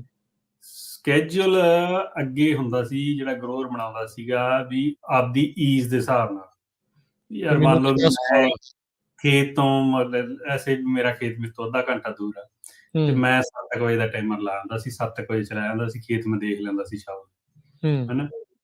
ਜਾਂ ਕੋਈ ਜੇ ਕੋਈ ਨੇੜੇ ਰਹਿੰਦਾ ਸੀ ਤਾਂ ਉਹ ਕਹਿੰਦਾ ਸੀ ਮੈਂ ਤਾਂ ਉੱਥੇ ਅਰਲੀ ਹੋਈ ਹੁੰਦਾ, ਮੈਂ ਤਾਂ ਕੋਲੇ ਹੀ ਰਹਿੰਦਾ ਤੇ ਮੈਂ 5 ਵਜੇ ਸ਼ੁਰੂ ਕਰ ਦਿੰਦਾ, ਆਪਣੀ ਈਜ਼ ਦੇ ਹਿਸਾਬ ਨਾਲ ਸੋਲਰ ਲੱਗਦਾ ਸੀ। ਉਹਦੇ 'ਚ ਇੱਕੋ ਹੀ ਕੰਡੀਸ਼ਨ ਹੁੰਦੀ ਸੀ ਵੀ ਪੀਕ ਆਵਰਸ ਦੇ ਵਿੱਚ ਅਸੀਂ ਮੋਟਰ ਨਾ ਚਲਾਈਏ। ਇਹ ਸਾਰਿਆਂ ਨੂੰ ਲਗਭਗ ਸਾਰੇ ਰੋਡਸ ਨੂੰ ਪਤਾ ਵੀ ਪੀਕ ਆਵਰਸ ਦੇ ਵਿੱਚ ਮੋਟਰ ਨਾ ਚਲਾਈਏ, ਅਨਲੈਸ ਕਿ ਆਪਾਂ ਨੂੰ ਚਾਹੀਦਾ ਵੀ ਆਪਣਾ ਪਾਣੀ ਨਹੀਂ ਪੂਰਾ ਹੋ ਰਿਹਾ, ਮਜਬੂਰੀ ਆ। ਹਾਂ 20 ਘੰਟੇ 'ਚ ਪਾਣੀ ਨਹੀਂ ਪੂਰਾ ਹੋ ਰਿਹਾ, ਸੋ 4 ਘੰਟੇ ਪੀਕ ਵਾਲੇ ਚਲਾਉਣੇ ਪੈਂਦੇ, ਠੀਕ ਹੈ ਨਾ। ਤੇ ਪਰ ਹੁਣ ਜਿਹੜੀ ਨਵੀਂ ਚੀਜ਼ ਆ ਜਦੋਂ ਤੁਸੀਂ ਦੇਖਦੇ ਆ, ਉਹਦੇ ਨਾਲ ਆਪਾਂ ਨੂੰ ਈਜ਼ ਤੇ ਨਹੀਂ ਡਿਪੈਂਡ ਕਰਨਾ ਆਪਣਾ ਸਕੇਜੂਲ, ਆਪਣਾ ਸਕੇਜੂਲ ਡਿਪੈਂਡ ਕਰਨਾ ਆਪਣੀ ਆਪਟੀਮਾਈਜੇਸ਼ਨ ਤੇ। ਕਿਹੜਾ ਟਾਈਮ ਸਭ ਤੋਂ ਸਸਤੀ ਬਿਜਲੀ ਆ ਉਦੋਂ ਬੰਦਾ ਲਾਵੇ, ਜਦੋਂ ਨਾ ਹੋਵੇ ਉਦੋਂ ਲਾਵੇ। ਜੇ ਤੁਹਾਡਾ ਸੋਲਰ ਲੱਗਿਆ, ਤੁਹਾਡਾ ਸੋਲਰ NEM 2 'ਚ ਲੱਗਿਆ ਕਿ NEM 3 'ਚ ਲੱਗਿਆ, NEM 2 ਵਾਲਾ ਮੋਟਰ ਰਾਤ ਨੂੰ ਵੀ ਔਨ ਕਰ ਸਕਦਾ ਅਰਲੀ ਮਾਰਨਿੰਗ, NEM 3 ਵਾਲੇ ਨੂੰ ਵੇਟ ਕਰਨੀ ਪੈਣੀ ਹੈ ਜਦੋਂ ਸੂਰਜ ਬਾਹਰ ਨਿਕਲਦਾ। ਹੁਣ ਤੁਸੀਂ ਰੋਜ਼ ਜਾ ਕੇ ਚੇਂਜ ਕਰ ਨਹੀਂ ਸਕਦੇ ਟਾਈਮ, ਉਹ ਤੁਹਾਡਾ ਫਿਰ ਆਟੋਮੇਸ਼ਨ ਨਾਲ ਕਨੈਕਟ ਹੋਣਾ ਚਾਹੀਦਾ, ਸੈਂਸਰ ਲੱਗਿਆ ਹੁੰਦਾ ਉੱਤੇ ਤੇ ਉਹ ਦੱਸ ਦਿੰਦਾ ਵੀ ਸਨ ਇਜ਼ ਆਊਟ ਨਾ, ਸੋਲਰ ਔਨ ਹੋ ਗਿਆ, ਹੁਣ ਵੀ ਇਹ ਮੋਟਰ ਵੀ ਔਨ ਹੋ ਜੂਗੀ, ਚੱਕੋ ਫੱਟੇ। ਹਾਂ, ਫਿਰ ਮੋਟਰ ਵੀ ਉਵੇਂ ਰੈਂਪ ਕਰੋ ਵੀ ਅਰਲੀ ਮਾਰਨਿੰਗ ਦੇ ਵਿੱਚ ਘੱਟ ਸਪੀਡ ਤੇ ਚੱਲੇ ਥੋੜੀ ਜਿਹੀ। ਜਦੋਂ ਗਰਮੀਆਂ ਦੇ, ਹੁਣ ਆਪਾਂ ਗਰਮੀਆਂ 'ਚ ਪਾਣੀ ਚਲਾਉਂਦੇ ਆ, ਮਈ ਜੂਨ ਜੁਲਾਈ 'ਚ ਤਾਂ 7 ਵਜੇ 6 ਵਜੇ ਪੂਰਾ ਸੂਰਜ ਚੜਿਆ ਹੁੰਦਾ ਜ਼ੋਰਾਂ ਸ਼ੋਰਾਂ ਨਾਲ, ਉਹ ਫੁੱਲ ਸਪੀਡ ਤੇ ਹੋ ਜੇ, ਤੇ 4 ਵਜੇ ਤੋਂ ਪਹਿਲਾਂ ਰੈਂਪ ਡਾਊਨ ਹੋ ਕੇ ਤੁਹਾਡਾ ਉਹ ਹੋ ਜੇ, ਕਲੋਜ਼ ਹੋ ਜੇ, ਠੀਕ ਹੈ। ਹੁਣ ਇੱਕ ਟਾਈਮ ਘਟਾ ਦੇਵੇ ਫਿਰ ਮੁੜ ਦੁਬਾਰਾ ਚਾਲੂ ਕਰ ਲਵੇ। ਹਾਂ, ਕਈਆਂ ਦੇ ਮਲਟੀਪਲ ਵੈਲਸ ਨੇ, ਉਹ ਸਿਰਫ ਇੱਕ ਵੈਲ ਚਲਾਉਂਦੇ ਨੇ ਪਰ ਉਹਨੂੰ ਚਲਾਈ ਜਾਂਦੇ 24 ਘੰਟੇ। ਆਪਣੀ ਹੁਣ ਹੋ ਸਕਦਾ ਜਿਹੜੀ ਆਪਣੀ ਆਪਟੀਮਲ ਡਿਮਾਂਡ ਆ ਉਹ ਇਹ ਹੋਵੇ ਵੀ ਭਾਈ ਅਸੀਂ ਰਾਦਰ ਕਿ 1 ਵੈਲ ਚਲਾਈਏ, ਆਪਾਂ ਨੂੰ 2 ਵੈਲ ਚਲਾਉਣੇ ਪੈਣੇ ਨੇ, ਪਰ ਸਵੇਰੇ 6 ਵਜੇ ਤੋਂ ਲੈ ਕੇ 4 ਵਜੇ ਤੱਕ ਚਲਾਉਣੇ ਆ, ਆਪਾਂ 1 ਵੈਲ ਰਾਦਰ ਕਿ 20 ਘੰਟੇ ਚਲਾਈਏ। ਉਹ ਸਾਰੀਆਂ ਚੀਜ਼ਾਂ ਆਪਾਂ ਨੂੰ ਆਪ ਨੂੰ ਦੇਖਣੀਆਂ ਪੈਣੀਆਂ। ਦੇਖੋ ਹੁਣ ਇਹ ਹੈਬਿਟ ਦੀ ਗੱਲ ਜਦੋਂ ਆਪਾਂ ਕਹਿੰਦੇ ਹਾਂ ਆਪਣੀ ਹੈਬਿਟ ਚੇਂਜ, ਮੈਂ ਇਹੀ ਚੀਜ਼ ਕਹਿਣਾ ਚਾਹੁੰਦਾ ਸੀ। ਇਹਦੇ ਨਾਲ ਕੁਛ ਕਰਨ ਦੀ ਲੋੜ ਨਹੀਂ, ਤੁਸੀਂ ਇਕੱਲੀਆਂ ਆਪਣੀਆਂ ਹੈਬਿਟਸ ਚੇਂਜ ਕਰਨੀਆਂ। ਤਾਂ ਮਿੱਟੀ ਦਾ ਆਪਾਂ ਕਵਰ ਕਰ ਲਿਆ, ਪਾਣੀ ਜੀ। ਦਾ ਲਗਭਗ ਹੋ ਗਿਆ, ਜੇ ਆਪਾਂ ਜ਼ਿਆਦਾ ਨਾ ਡਿਟੇਲ 'ਚ ਹੋਰ 'ਚ ਜਾਈਏ, ਹੈ ਨਾ? ਤੇ ਆਪਾਂ ਇੱਕ ਇਹਦੇ ਬ੍ਰੇਕ ਲੈ ਲੈਂਦੇ ਹਾਂ ਤੇ ਫਿਰ ਆਪਾਂ ਇਸ ਤੋਂ ਅਗਲੀ ਜਿਹੜੀ ਰੁੱਖਾਂ ਦੀ ਗੱਲ ਆ ਫਿਰ ਉਹਦੇ ਵੱਲ ਨੂੰ ਵੀ ਆਪਾਂ ਵੱਧਦੇ ਹਾਂ। ਤੇ ਠੀਕ ਹੈ ਜੀ। ਹੋਰ ਇਹਦੇ ਵਿੱਚ ਜਿਹੜੀਆਂ ਚੀਜ਼ਾਂ ਆ ਇਨਫਰਾਸਟ੍ਰਕਚਰ 'ਚ ਕਿਹੜੀਆਂ ਅਪਗ੍ਰੇਡ ਆਪਾਂ ਕਰ ਸਕਦੇ ਹਾਂ, ਕਿਹੜੀਆਂ ਚੀਜ਼ਾਂ 'ਤੇ ਧਿਆਨ ਦੇਈਏ, ਉਹਦੇ ਬਾਰੇ ਚਰਚਾ ਜਾਰੀ ਰੱਖਾਂਗੇ। ਮਿਲਦੇ ਹਾਂ ਇੱਕ ਕਮਰਸ਼ੀਅਲ ਬ੍ਰੇਕ ਤੋਂ ਬਾਅਦ 'ਚ।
ਬ੍ਰੇਕ ਤੋਂ ਬਾਅਦ ਇੱਕ ਵਾਰੀ ਫਿਰ ਆਪ ਸਭ ਦਾ ਸਵਾਗਤ ਕਰਦੇ ਹਾਂ। ਸੋ ਪ੍ਰੋਗਰਾਮ ਦੇ ਵਿੱਚ ਪ੍ਰੋਗਰਾਮ ਚੱਲ ਰਿਹਾ ਜੀ ਇਸ ਟਾਈਮ ਅਪਡੇਟ ਫਾਰਮਿੰਗ।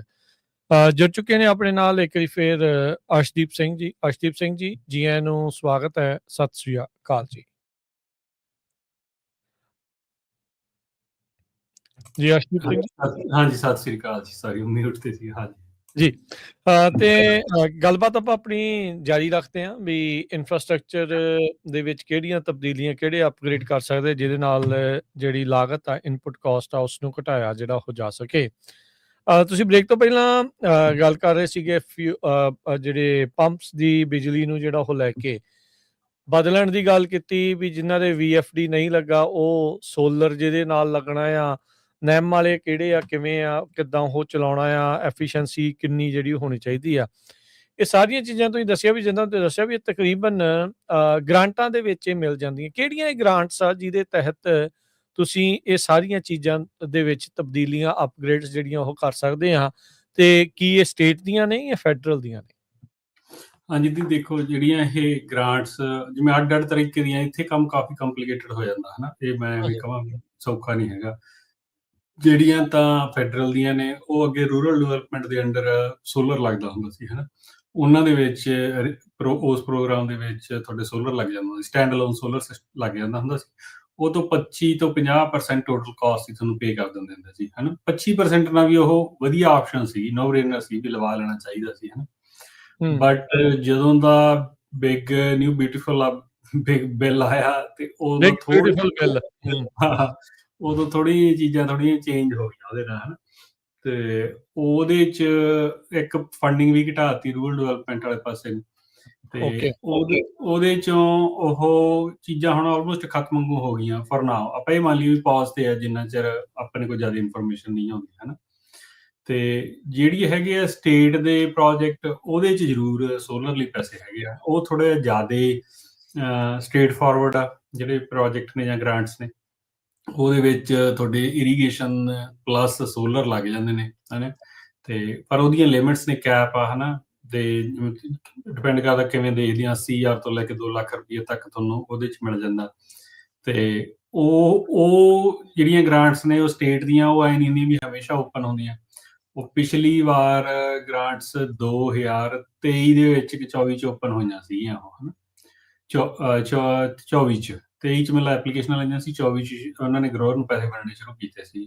ਤੇ ਉਸ ਤੋਂ ਬਾਅਦ ਹੁਣ 2026 ਚ ਖੋਲਣੀਆਂ ਨੇ। ਸੋ ਆਪਾਂ ਨੂੰ 2 ਤੋਂ 3 ਸਾਲ ਲੱਗ ਗਏ ਹਨਾ ਦੁਬਾਰਾ ਫੰਡਿੰਗ ਆਉਣ ਨੂੰ ਉਹਨਾਂ ਪ੍ਰੋਜੈਕਟਸ ਦੇ ਲਈ। ਹਾਂ, ਜਿਵੇਂ ਮੈਂ ਪਹਿਲਾਂ ਦੱਸਿਆ ਉਹਦੇ ਦੇ ਵਿੱਚ ਹੁਣ 60 ਤੋਂ 70 ਮਿਲੀਅਨ ਡਾਲਰ ਹੈਗਾ ਜਿਹੜਾ ਸਟੇਟ ਨੇ ਬਣਨਾ ਗਰੋਅਰਸ ਨੂੰ, ਛੋਟੇ ਫਾਰਮਰਾਂ ਨੂੰ। ਤੇ ਉਹਦੇ 'ਚ ਫਿਰ ਆਪਾਂ ਨੂੰ ਉਹ ਆਪਾਂ ਨੂੰ ਟਾਰਗੇਟ ਕਰਨਾ ਚਾਹੀਦਾ। ਉਹਦੇ 'ਚ ਆਪਾਂ ਸੋਲਰ ਲਵਾ ਲਓ, ਇਰੀਗੇਸ਼ਨ ਸਿਸਟਮ ਅਪਡੇਟ ਕਰ ਲਓ, ਉਹਦੇ 'ਚ ਆਟੋਮੇਸ਼ਨ ਵੀ ਕਰ ਸਕਦੇ ਹਾਂ।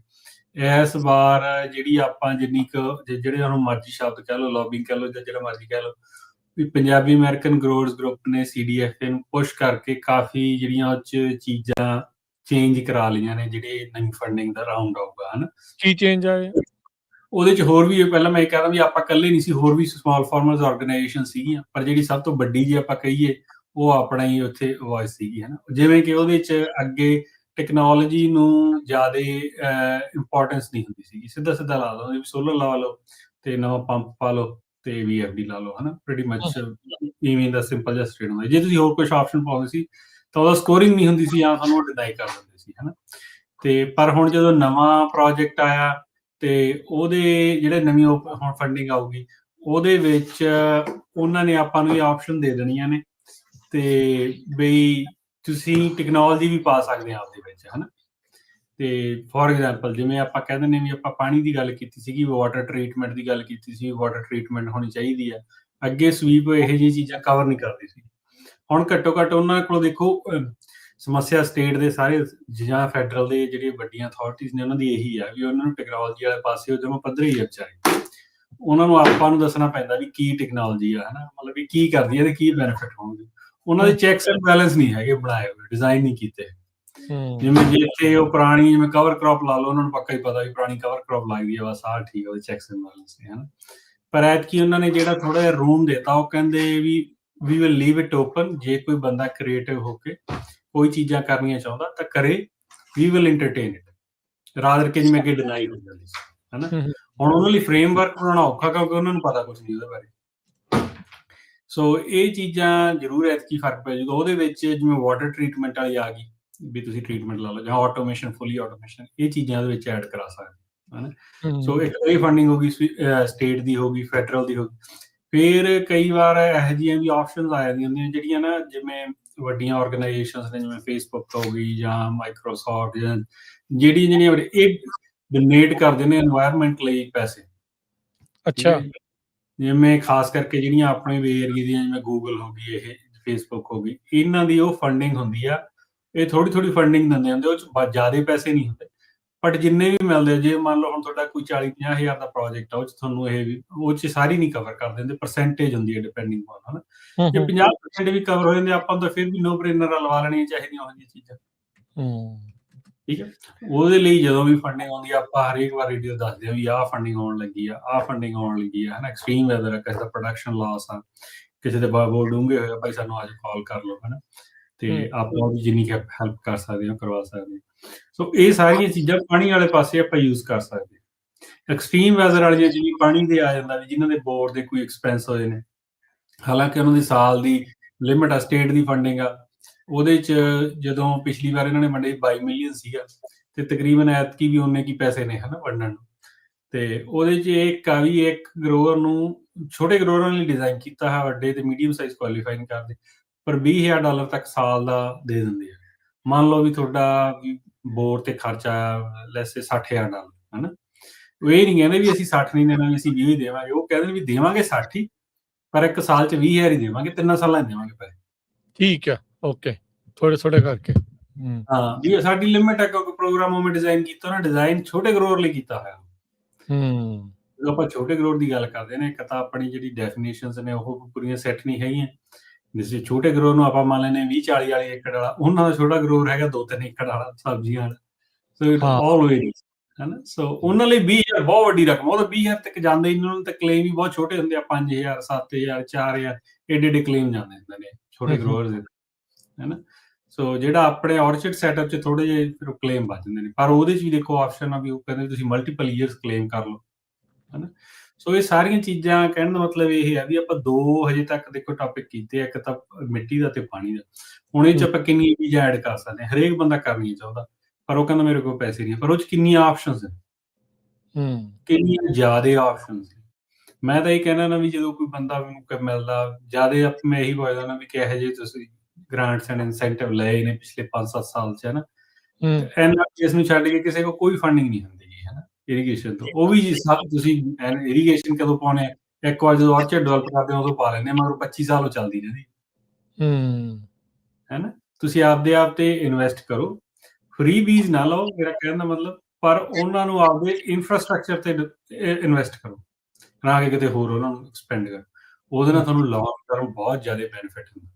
ਹੁਣ ਇੱਕ ਬੰਦੇ ਦਾ, ਤਾਂ ਮੈਂ 2 ਆਰਚਰਡ ਦੀ ਕੰਪੈਰੀਜ਼ਨ ਕਰਦਾ ਸੀ ਕਿਸੇ ਨੂੰ, ਕਿਉਂਕਿ ਕੋਈ ਬੰਦਾ ਖੇਤ ਲੈ ਰਿਹਾ ਸੀਗਾ, ਹਨਾ, ਤੇ ਉਹਦਾ ਤੇ ਮੈਂ ਜੇ ਕਰ ਰਿਹਾ ਸੀਗਾ, ਇੱਕ ਜਿਹੜਾ ਵੀ ਤੁਸੀਂ ਉਹ ਮੰਨ ਲਓ ਵੀ ਉਹ ਜਿੱਥੇ ਪਾਣੀ ਦਾ ਇਸ਼ੂ ਨਹੀਂ ਹੈ, ਜਿਵੇਂ ਆਪਣੇ ਕਿੰਗਸ, ਨਾਰਥ ਕਿੰਗਸ ਆ ਗਿਆ, ਹਨਾ। ਇੱਕ ਜਗ੍ਹਾ ਤਾਂ ਪਾਣੀ ਦਾ ਖਰਚਾ ਆ ਰਿਹਾ ਸੀ $1,150। ਅੱਛਾ। ਤੇ ਇੱਕ ਜਗ੍ਹਾ ਆ ਰਿਹਾ ਸੀ $80। ਤੁਸੀਂ ਇਹ ਦੇਖੋ ਵੀ ਉਹ ਦੋਨੇ ਗਰੋਅਰਾਂ ਨੇ ਇੱਕੋ ਚੀਜ਼ ਗਰੋ ਕਰਨੀ ਹੈ, ਹਨਾ। ਉਹ ਕਿਵੇਂ ਕੰਪੀਟ ਕਰਨਗੇ ਇੱਕ ਦੂਜੇ ਨਾਲ? ਸਹੀ ਗੱਲ ਆ। ਠੀਕ ਹੈ ਨਾ। ਇਹ ਚੀਜ਼ਾਂ ਜਿਹੜੇ ਬੰਦੇ ਪ੍ਰੋਐਕਟਿਵਲੀ ਕਰ ਰਹੇ ਨੇ, ਜਸਵੀਰ ਸਿੰਘ ਨੇ ਵੀ ਕਿਹਾ ਬਹੁਤ ਵਾਰ, ਦੀਪ ਨੇ ਵੀ ਕਿਹਾ, ਹੋਰ ਵੀ ਜਿਹੜੇ ਬੁਲਾਰੇ ਆਉਂਦੇ ਉਹ ਹੀ ਕਹਿੰਦੇ ਨੇ ਵੀ ਜਿਹੜੇ ਗਰੋਅਰ ਪ੍ਰੋਐਕਟਿਵਲੀ ਕੰਮ ਕਰ ਰਹੇ ਨੇ, ਟੈਕਨੋਲੋਜੀ ਦਾ ਯੂਜ਼ ਕਰਨਗੇ, ਫਿਊਚਰ 'ਚ ਉਹਨਾਂ ਨੇ ਰਹਿ ਜਾਣਾ, ਦੂਜਿਆਂ ਦੀ ਮਾਰਜਨਲਾਈਜ਼ ਹੋ ਜਾਣਾ, ਤੇ ਫਿਰ ਉਹ ਦੂਜੇ ਜਿਹੜੇ ਵੱਡੇ ਗਰੋਅਰ ਉਹਨਾਂ ਨੂੰ ਬਾਏ ਆਊਟ ਕਰ ਲੈਣੇ, ਨੂੰ ਹੀ ਜਾ ਰਹੀ ਸਾਰੀ ਗੇਮ। ਸੋ ਇਹ ਚੀਜ਼ਾਂ ਸਾਨੂੰ ਆਪਦੇ ਆਪ ਤੇ ਜੇ ਧਿਆਨ ਦੇਣਾ ਚਾਹੀਦਾ, ਜਿੱਥੋਂ ਜਿਹੜੀ ਫੰਡਿੰਗ ਆਉਂਦੀ ਆ ਉਹਨੂੰ ਇਨਵੈਸਟ ਕਰੋ ਆਪਦੇ ਇਨਫਰਾਸਟ੍ਰਕਚਰ ਤੇ, ਨਾਲੇ ਤਾਂ ਤੁਹਾਡਾ ਡਿਵੈਲਪ ਹੁੰਦਾ, ਨਾਲੇ ਤੁਹਾਡੇ ਖਰਚੇ ਘੱਟਦੇ, ਤੁਹਾਡੀ ਜ਼ਿੰਦਗੀ ਸੌਖੀ ਹੋ ਜਾਂਦੀ ਹੈ ਬਹੁਤ, ਮੈਂ ਐਵੇਂ ਕਹਾਂ, ਹਨਾ। ਧਿਆਨ ਰੱਖਣ ਦੀ ਜ਼ਰੂਰਤ ਹੈ ਸਾਰੀਆਂ ਚੀਜ਼ਾਂ ਦੇ ਉੱਤੇ, ਵੀ ਕਿੱਦਾਂ ਜਿਹੜਾ ਚੱਲਣਾ। ਅੱਛਾ, ਜਿਹੜੀ ਤੁਸੀਂ ਇਸ ਦੇ ਵਿੱਚ ਇੱਕ ਹੋਰ ਗੱਲ ਕੀਤੀ ਸੀ, ਰੁੱਖਾਂ ਦੀ ਜਿਹੜੀ ਫਿਰ ਗੱਲ ਕੀਤੀ ਸੀ, ਸੋ ਉਹਦੇ ਵਿੱਚ ਹੁਣ ਅੱਗੇ ਕਿੱਦਾਂ ਆ? ਰੁੱਖ ਤਾਂ ਮਤਲਬ ਇਟਸ ਅ ਨੋਨ ਥਿੰਗ ਵੀ ਕਿਹੜੀ ਚੀਜ਼ ਹੈਗੀ ਆ, ਕਿੱਦਾਂ ਆ, ਕਿਵੇਂ ਆ, ਕਿਹੜੇ ਲਾਉਣੇ ਆ, ਉਹਦੇ ਤੇ ਫੋਕਸ ਕਰਨਾ ਹੈ, ਕਿਵੇਂ ਕਰਨਾ ਹੈ ਫਿਰ? ਹਾਂ ਨਹੀਂ ਦੇਖੋ ਕਿ ਜਿਹੜੇ ਆਪਾਂ ਮੰਨ ਕੇ ਚੱਲੀਏ ਵੀ ਰੁੱਖ ਲੱਗੇ ਹੋਏ ਔਰਚਰਡ ਦੇ ਵਿੱਚ, ਉਹ ਤਾਂ ਜਿਹੜੇ ਲੱਗੇ ਆ ਚੇਂਜ ਨਹੀਂ ਕਰ ਸਕਦੇ। ਹਾਂ ਜੇ ਕਿਸੇ ਨੇ ਨਵੇਂ ਲਾਉਣੇ ਆ, ਉਹ 'ਚ ਜ਼ਰੂਰ ਆ ਵੀ ਤੁਸੀਂ ਇਹ ਚੀਜ਼ਾਂ ਕੰਸੀਡਰ ਕਰੋ ਵੀ ਤੁਹਾਡੀ ਪਾਣੀ ਦੀ ਅਵੇਲੇਬਿਲਿਟੀ ਕਿੰਨੀ ਆ, ਕਿੰਨਾ ਸਿਕਿਉਰਡ ਪਾਣੀ ਆ, ਹਨਾ। ਤੇ ਵੀ ਉਹੋ ਜਿਹੇ ਰੁੱਖ ਲਾਓ। ਤੁਸੀਂ ਉਹੋ ਜਿਹੀ ਕੋਈ ਵਾਟਰ ਇੰਟੈਂਸਿਵ ਕ੍ਰੌਪ ਨਾ ਲਾਓ ਜਿੱਥੇ ਪਾਣੀ ਦਾ ਇਸ਼ੂ ਹੈ, ਹਨਾ, ਜਾਂ ਉਨੀ ਏਕਰੇਜ ਨਾ ਲਾਓ ਜਿੰਨਾ ਤੁਹਾਡੇ ਕੋਲ ਪਾਣੀ ਨਹੀਂ ਹੈ। ਸੋ ਉਹ ਚੀਜ਼ਾਂ ਦਾ ਇੱਕ ਚੀਜ਼ ਹੋ ਗਈ ਕੰਸੀਡਰ ਕਰ। ਦੂਜੀ ਚੀਜ਼ ਆਪਾਂ ਇਹ ਮੰਨ ਕੇ ਚੱਲੀਏ ਵੀ ਆਲਰੇਡੀ ਰੁੱਖ ਲੱਗਿਆ ਹੋਇਆ ਕੋਈ, ਮੰਨ ਲਓ ਬਦਾਮ ਲੱਗੇ ਆ, ਹਨਾ, ਆਪਣੇ ਬਦਾਮ ਜ਼ਿਆਦੇ ਆ ਜਾਂ ਵਿਨੀਯਾਰਡ ਆ ਕੋਈ, ਤੇ ਹੁਣ ਉਹਨਾਂ ਨੂੰ ਕਿਵੇਂ ਟੈਕਨੋਲੋਜੀ ਉਹਨਾਂ ਤੇ ਕਿਵੇਂ ਐਪਲੀਕੇਬਲ ਹੋਊਗੀ ਵੀ ਆਪਣਾ ਜਿਹੜੀ ਇਨਪੁਟ ਕਾਸਟ ਘੱਟ ਜੇ, ਹਨਾ। ਹੁਣ ਇੱਥੇ ਜਿਹੜੀ ਨਵੀਆਂ ਚੀਜ਼ਾਂ ਟੈਸਟ ਹੋ ਰਹੀਆਂ ਨੇ, ਟਰੀ ਸਟ੍ਰੈਸ ਲਈ ਤੁਸੀਂ ਸਕੈਨ ਕਰਦੇ ਹੋ, ਸੈਟਲਾਈਟ ਨਾਲ ਸਕੈਨ ਹੋਈ ਜਾਂਦਾ, ਕੋਈ ਡਰੋਨਸ ਨਾਲ ਸਕੈਨ ਕਰੀ ਜਾਂਦਾ, ਟਰੀ ਦਾ ਕਲਰ ਕਿਹੋ ਜਿਹਾ, ਹਨਾ। ਉਹ ਸਾਰੀਆਂ ਚੀਜ਼ਾਂ ਦੇਖੋ ਹਜੇ ਉਹ ਥੋੜੀ ਜਿਹੀ ਐਡਵਾਂਸਮੈਂਟ 'ਚ ਆ, ਆਪਾਂ ਨੂੰ ਹਜੇ ਐਂ ਲੱਗਦੀ ਸੁਣਨ ਨੂੰ ਯਾਰ ਇਹ ਐਂ ਥੋੜੀ ਹੁੰਦਾ, ਹਨਾ, ਜਾਂ ਵੀ ਥੋੜੀ ਜ਼ਿਆਦਾ ਫਿਊਚਰਿਸਟਿਕ ਗੱਲਾਂ ਲੱਗਦੀਆਂ ਨੇ, ਬਟ ਇਹ ਆਲਰੇਡੀ ਟੈਸਟਿੰਗ ਫੇਸ 'ਚੋਂ ਲੰਘ ਗਿਆ, ਪਹਿਲੇ ਟੈਸਟਿੰਗ ਫੇਸ 'ਚੋਂ ਇਹ ਚੀਜ਼ਾਂ ਸਾਰੀ ਟੈਕਨੋਲੋਜੀ। ਹੁਣ ਇਹਨੂੰ ਉਹ ਮਤਲਬ ਟਿਊਨ ਇਨ ਹੋ ਰਹੀ ਆ, ਸਾਲ 2-3 ਸਾਲ ਦੇ ਵਿੱਚ ਪੂਰੀ ਹੋ ਜੂਗੀ ਮੈਕਸਿਮਮ, ਫੇਰ ਇਹਦੇ ਉਹ ਬੈਨੀਫਿਟ ਦੇਖਣ ਨੂੰ ਮਿਲਣਗੇ ਸਾਨੂੰ, ਹਨਾ। ਹੁਣ ਆਪਾਂ ਕੀ ਕਰਦੇ ਆ, ਦੇਖੋ ਆਪਣੇ ਜਿਹੜੇ ਇਰੀਗੇਸ਼ਨ ਸਿਸਟਮ ਵੀ ਹੈ ਨਾ, ਉਹ ਐਂ ਡਿਜ਼ਾਈਨ ਹੁੰਦੇ ਆ। ਮੰਨ ਲਓ ਵੀ ਮੈਂ 20 ਏਕੜ ਦੇ ਇਰੀਗੇਸ਼ਨ ਸਿਸਟਮ ਆ ਮੇਰੇ ਕੋਲ, ਉਹਦਾ ਇੱਕੋ ਹੀ ਸੈੱਟ ਹੁੰਦਾ, ਤੁਸੀਂ ਕੁਛ ਨਹੀਂ ਚੇਂਜ ਕਰ ਸਕਦੇ। ਉਦਾਹਰਨ ਦੇ ਤੌਰ ਤੇ ਵੀ ਹੋ ਸਕਦਾ ਮੇਰਾ 5 ਏਕੜ ਦਾ ਕੋਈ ਬਲਾਕ ਹੋਵੇ ਜਿੱਥੇ ਕੋਈ ਇਸ਼ੂ ਹੋਵੇ, ਪਾਣੀ ਘੱਟ ਪੈ ਜਾਂ ਟਰੀ ਸਟ੍ਰੈਸ, ਪਾਣੀ ਵਾਟਰ ਸਟ੍ਰੈਸ ਆ ਕਿਤੇ, ਹੁਣ ਮੈਂ ਉਹ 5 ਏਕੜ ਨੂੰ ਪਾਣੀ ਕਿਵੇਂ ਲਾਉਂਗਾ? ਮੈਂ ਤਾਂ ਬੀਆਂ ਨਹੀਂ ਲਾਉਣੀ। ਫਿਰ ਮੈਂ ਜੇ ਉੱਧਰ ਜ਼ਿਆਦਾ ਲਾਉਣ ਦੀ ਕੋਸ਼ਿਸ਼ ਕਰ ਰਹਾ ਵੀ ਇਹ ਤੈਨੂੰ ਘੱਟ ਲੱਗ ਰਿਹਾ, ਇਹਨਾਂ ਨੂੰ ਜ਼ਿਆਦਾ ਕਰਾਂ, ਤਾਂ ਦੂਜੇ ਜਿਹੜੇ 15 ਏਕੜ ਆ ਫਿਰ ਉਹ ਪਾਣੀ ਜ਼ਿਆਦਾ ਲੱਗ ਰਿਹਾ, ਉੱਧਰ ਫਿਰ ਰੂਟਸ ਦੀ ਡਿਜ਼ੀਜ਼ ਆਉਣ ਲੱਗ ਜਾਂਦੀ ਹੈ। ਠੀਕ ਹੈ, ਜੇ ਉਹਨਾਂ ਨੂੰ 5 ਏਕੜ ਨੂੰ ਪਾਣੀ ਘੱਟ ਲੱਗ ਰਿਹਾ, ਤਾਂ ਮੈਂ ਜਿੰਨਾ ਵੀ ਫਰਟੀਲਾਈਜ਼ਰ ਡ੍ਰਿਪ ਥਰੂ ਨਿਗਾ ਰਿਹਾ, ਉਹਨਾਂ ਨੂੰ ਉਹ ਵੀ ਘੱਟ ਲੱਗ ਰਿਹਾ। ਤਾਂ ਸਾਰੇ ਇਸ਼ੂ ਨੇ, ਹਨਾ।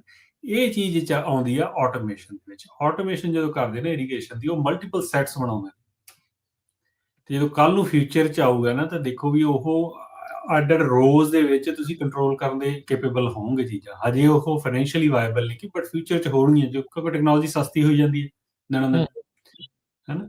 ਸੋ ਇਹ ਸਾਰੀਆਂ ਚੀਜ਼ਾਂ ਟਰੀ ਵਾਲੇ ਪਾਸੇ ਆ ਜਾਂਦੀਆਂ ਨੇ ਵੀ ਟਰੀ ਤੇ ਸਟ੍ਰੈਸ ਕਿੰਨਾ ਕਾ ਕਿਵੇਂ ਮੋਨੀਟਰ ਕਰਦੇ ਆ। ਹੁਣ ਸਿਟਰਸ ਦੇ ਵਿੱਚ ਫਰੂਟ ਦੇ ਉੱਤੇ ਸੈਂਸਰ ਲਾ ਦਿੰਦੇ ਨੇ, ਹਨਾ।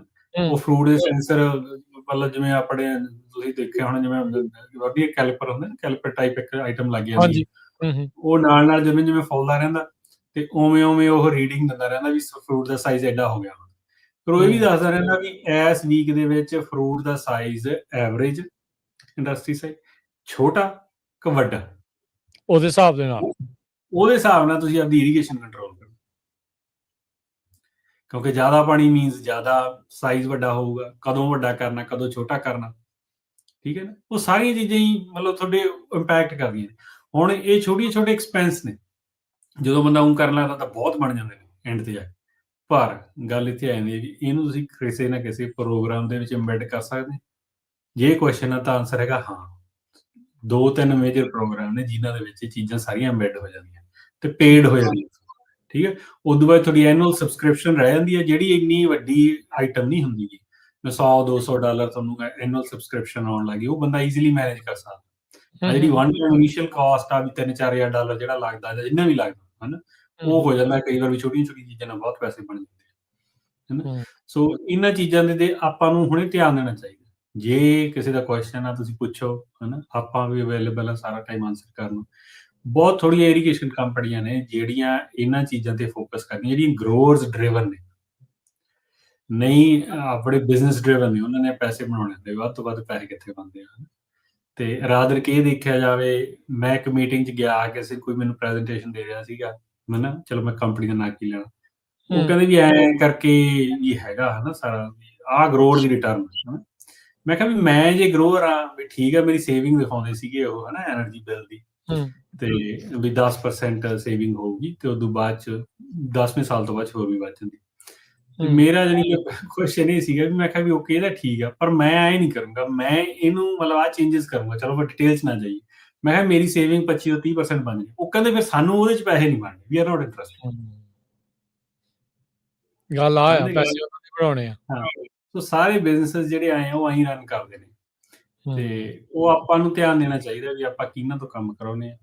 ਹਨਾ। ਜੇ ਕਿਸੇ ਦਾ ਕੋਈ ਕੁਐਸਚਨ ਆਪਾਂ ਵੀ ਦੱਸਦੇ ਹਾਂ, ਚਲੋ ਆਪਾਂ ਰეკਮੈਂਡੇਸ਼ਨ ਤਾਂ ਨਹੀਂ ਲੈਂਦੇ, ਬਟ ਘੱਟੋ ਘੱਟ ਇਹ ਕਹਿ ਦਿੰਦੇ ਵੀ ਇਹਨਾਂ ਬੰਦਿਆਂ ਤੋਂ ਤੁਸੀਂ ਹਨਾ ਐਸਟੀਮੇਟ ਲੈ ਲਓ। ਤੇ ਕਰਵਾ ਜਾਂ ਜੇ ਸਕਦੇ। ਕਿਸੇ ਨੇ ਲਿਆ ਹੋਇਆ ਵੀ ਉਹ ਵੀ ਆਪਾਂ ਦੇਖ ਕੇ ਦੱਸ ਸਕਦੇ ਹਾਂ ਵੀ ਇਹ ਠੀਕ ਆ ਨਹੀਂ ਠੀਕ ਆ, ਹਨਾ ਸਾਰੀਆਂ ਚੀਜ਼ਾਂ। ਸੋ ਇਹ ਤਿੰਨ ਦੇਖੋ ਹੁਣ ਆਪਾਂ ਤਿੰਨ ਚੀਜ਼ਾਂ ਅੱਜ ਕਵਰ ਕਰ ਲਈਆਂ, ਮਿੱਟੀ, ਪਾਣੀ ਤੇ ਰੁੱਖ। ਹੂੰ।